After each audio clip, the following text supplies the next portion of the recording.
Malapit na ang kalaban sa akin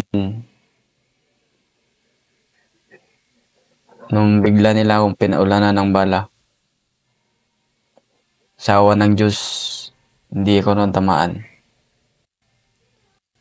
Kaya dahilan nun,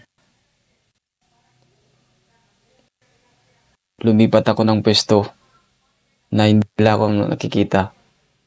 Patuloy pa rin ang paghahanap ng mga kalaban sa akin.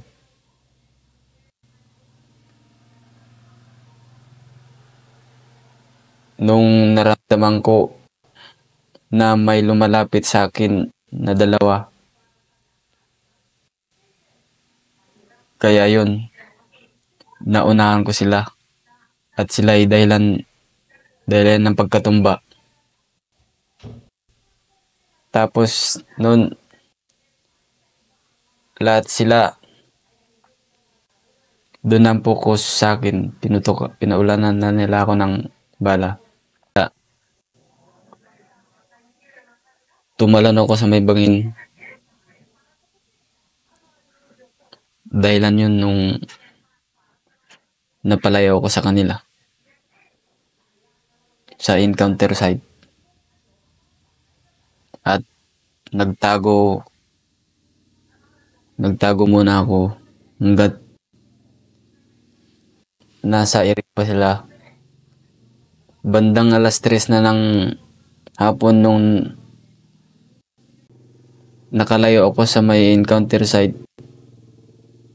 Pagkatapos nun, nagtago at nagmanman ako sa paligid. 6 o'clock na ng gabi nung muli akong gumapang kasi hindi na ako makatakbo, makalakad.